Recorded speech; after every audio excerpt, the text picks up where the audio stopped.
नमस्कार मित्रों, दीनदयाल की चौपाल में आपका स्वागत है। आज 21 अगस्त 2024 और वार है बुधवार, और बुधवार को हम प्रस्तुत करते हैं एक हिंदी बाल कहानी। आज मैं हिंदी बाल कहानी आपके सामने जो प्रस्तुत कर रहा हूं उसके रचनाकार हैं डॉक्टर हुंदराज बलवानी, अहमदाबाद, गुजरात। बड़े दिग्गज रचनाकार, और इनकी जो कहानी मैं सुनाऊंगा उस कहानी का नाम है पेड़ चलने लगा। तो भाई बहुत जोरदार कहानी है। पहले मैंने एक दूसरी कहानी इनकी देखी थी, मैंने कहा वो सुनाऊंगा, जंगल का भूत, लेकिन उससे भी बढ़िया ये कहानी है पेड़ चलने लगा। और इससे पहले कुछ बात भी हो जाए। और कल जो है 20 तारीख को मैं घर पहुंचा हूं, और वहां 14 को मैं यहाँ से घर से रवाना हुआ था राजसमंद के लिए, और बच्चों का देश पत्रिका के रजत जयंती उत्सव पर वहां आमंत्रित किया था।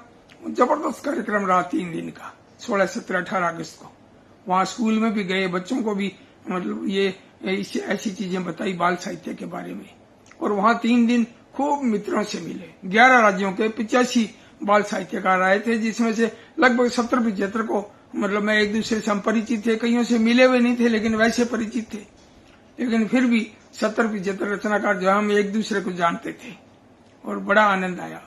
वहां संजय कुमार जी जैन, प्रकाश जी तातेड़, और अपने नाहर साहब है ना, अविनाश जी नाहर, अणु विभाग के अध्यक्ष, और भीखम सुराणा जी महामंत्री अणु विभाग के। कार्यक्रम बहुत गजब रहा। बच्चों के देश को 25 साल हो गए थे, तो रजत जयंती उत्सव पर वहां कार्यक्रम, और इतने सारे लोग, सबको व्यवस्था सबके लिए उन्होंने की बहुत जोरदार।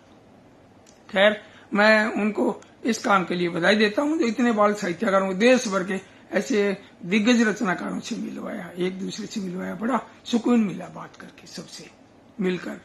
और कईयों के नाम बताऊं तो दिव्य रमेश जी नोएडा से, और अपने मुंबई से समीर गांगुली जी, और उत्तराखंड से मनोहर चमोली मनु, और लखनऊ से सुरेंद्र विक्रम, और खूब सारे रचनाकार, महिलाएं रचनाकार भी और पुरुष रचनाकार, सब तरह के रचनाकार। 1-2 बच्चियां भी आई उदयपुर से, पाखी भी जो सबसे छोटी थी, और मुझे लगता है दिव्य रमेश जी सबसे बड़े, उम्र में भी सबसे बड़े रचनाकार दिव्य रमेश जी थे।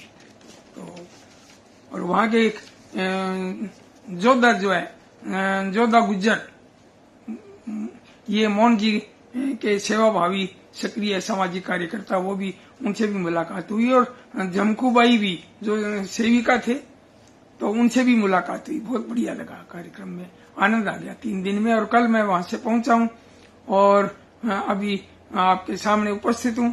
आज बुधवार है, तो कहानी सुनाना चाहता हूं। और कहानी से पहले डॉक्टर हुंदराज बलवानी का परिचय भी, संक्षिप्त परिचय में यह है कि इनका जन्म 9 जनवरी 1946 को हुआ, और शिक्षा में आप MA, PhD, B.Ed और पत्रकारिता में डिप्लोमा किया आपने। और हुंदराज बलवानी जी जो है तीनों भाषाओं में लिखते हैं। 3 कौन सी? हिंदी, सिंधी और गुजराती, और रचनाएं भी लिखते हैं। और इनकी अब तक जो है 250 से अधिक किताबें प्रकाशित हो चुकी हैं तीनों भाषाओं में। और दूसरी बात यह कि बाल साहित्य में कहानी, कविता और नाटक, इन 3 विधाओं पर इनकी कमांड है। और 12 से अधिक इनको राष्ट्रीय पुरस्कार मिल चुके हैं, दिग्गज पुरस्कार, जिसमें विशेष जो है केंद्रीय साहित्य अकादमी का सिंधी भाषा की किताब, बाल साहित्य किताब पर अवार्ड मिल चुका है। और गुजराती से सिंधी में उपन्यास पर अनुवाद किया, वो भी आपको साहित्य अकादमी से अनुवाद का पुरस्कार भी मिल चुका है। और इसके अलावा NCERT एडल्ट एजुकेशन तथा अन्य पुरस्कारों सहित रशिया का नेहरू अमन पुरस्कार भी आप प्राप्त कर चुके हैं। और गुजरात सरकार का गौरव पुरस्कार और साहित्य शान अवार्ड, और इसके अलावा आप कई पत्र पत्रिकाओं में संपादन कर चुके हैं। अब भी निरंतर सृजनरत हैं। और पाठ्य पुस्तक बोर्ड गुजरात के अकादमिक सचिव पद से आप सेवानिवृत्त हुए हैं, और वर्तमान में आप स्वतंत्र लेखन करते हैं। तो भाई आनंद आ गया। हमारी बातें भी होती रहती हैं। हुंदराज जी मेरे बड़े भाई और अजीज मित्र हैं मेरे, उनसे खूब बातें होती रहती हैं। कई बार हम मिले भी हैं आपस में, बाल वाटिका के कार्यक्रम में भैरूलाल जी गर्ग ने भी खूब लोगों से, देश भर के रचनाकारों से मिलवाया है। डॉक्टर भैरूलाल गर्ग जो कि बाल वाटिका के संपादक हैं। तो अब मैं सोचता हूं कि समय ज्यादा नहीं लगाते हुए अब ये कहानी शुरू करता हूं। मुंदराज बलवानी जी की ये कहानी और शीर्षक है पेड़ चलने लगा। आम का एक पेड़ था, लोगों की बस्ती से दूर। कई वर्षों से वह एक जगह खड़ा था, उसके आसपास और कोई पेड़ नहीं था। कुछ दूरी पर दूसरे पेड़ थे, उनसे बात करने की उसकी इच्छा होती थी, परंतु वो इतने पास नहीं थे कि उनके बीच परस्पर कोई बातचीत हो सके। बेचारा पेड़ इस तरह अकेले ही अपना जीवन व्यतीत कर रहा था और बस्ती के लोग कभी कभार वहां तक आ जाते, अपनी थकान मिटाने के लिए पेड़ के नीचे बैठते। पेड़ उन्हें छाया देकर उनकी थकान दूर कर देता, फल भी देता और भले लोग मन ही मन उसका उपकार मानकर आगे बढ़ जाते। कुछ लोग ऐसे भी निकलते जो जाते जाते उसकी टहनियां तोड़ कर ले जाते। पेड़ वह भी सह लेता, लोगों की सेवा करके वह खुद को धन्य समझता। समय गुजरने के साथ साथ आम के पेड़ के आसपास दुनिया बसने लगी। सबसे पहले आम के पेड़ के पास से होते हुए एक छोटी सड़क बनी, छोटी छोटी दुकानें भी शुरू हुई। सड़क पर से लोगों का आना जाना भी शुरू हुआ, वाहन भी चलने लगे। इस तरह धीरे धीरे लोगों की चहल पहल होने लगी तो आम के पेड़ का मन भी प्रफुल्लित होने लगा। लेकिन आज उसका मन उदास था। बात यह थी कि म्यूनिसिपैलिटी की उनकी ओर से पास वाली सड़क को और अधिक चौड़ा करने का निश्चय किया गया। उसे चौड़ा करने के लिए आम के पेड़ को काटना जरूरी था। आज सुबह ही म्यूनिसिपैलिटी के कुछ लोग आए थे और आम के पेड़ को ध्यान से देख रहे थे और आपस में बातचीत भी कर रहे थे। उनकी बातचीत का तात्पर्य यह था कि कल इस पेड़ को यहां से हटाया जाएगा। यह बात आम के पेड़ ने सुनी तो उसका मन विचलित हो गया। सुबह से उसके मन में कई प्रश्न उठ रहे थे। कल उसे काटा जाएगा, यानी कल उसकी मृत्यु निश्चित है। ऐसा क्यों? लोगों का क्या बिगाड़ा उसने? वह तो लोगों की भलाई करता रहा है, तो फिर उसे काटना क्यों जरूरी है? सड़क को बड़ी करना क्यों जरूरी है? इत्यादि इत्यादि अनेक प्रश्न उसके दिमाग में घूम रहे थे, लेकिन इन प्रश्नों का उसके पास कोई उत्तर नहीं था। ज्यों त्यों आज का दिन गुजरा। रात हुई तो पेड़ की चिंता बढ़ने लगी। आम का पेड़ सोचने लगा, काश मैं भी प्राणियों की तरह चल सकता। अगर चल सकता तो यहां से दूर चला जाता। लोग उसके पीछे हाथ धोकर पड़े हैं, कम से कम उनसे तो खुद को बचा लेता। पेड़ ने चलना चाहा, लेकिन उसकी जड़ें इतनी मजबूत कि वह अगर चाहता तो वहां से हिलने नहीं देती। मैं मरना नहीं चाहता, मैं मरना नहीं चाहता, पेड़ चिल्लाया और चिल्लाते हुए उसने अपनी जड़ों को जमीन से छुड़ाने की कोशिश की। वह असफल रहा। फिर से कोशिश की तो अचानक उसमें जैसे शक्ति आने लगी। पेड़ की जड़ें धरती में से उखड़ने लगी। पेड़ ने फिर जोर लगाया। अब जड़ें बाहर थीं और पेड़ ने फिर चलने की कोशिश करके देखी। अब वह चल भी सकता था प्राणियों की तरह। पेड़ ने एक दिशा पकड़ी। धीरे धीरे चलते हुए वह पास के पेड़ों तक पहुंचा। सभी पेड़ उस समय सो रहे थे। किसी के चलने की आवाज सुनकर सबकी आंखें खुल गईं। उन्होंने आम के पेड़ को चलते हुए देखा तो आश्चर्य में पड़ गए। पूछने लगे, भाई कहां जा रहे हो? अरे तुम चल सकते हो? आम के पेड़ ने कोई उत्तर नहीं दिया। आगे पेड़ों का एक झुंड देखा।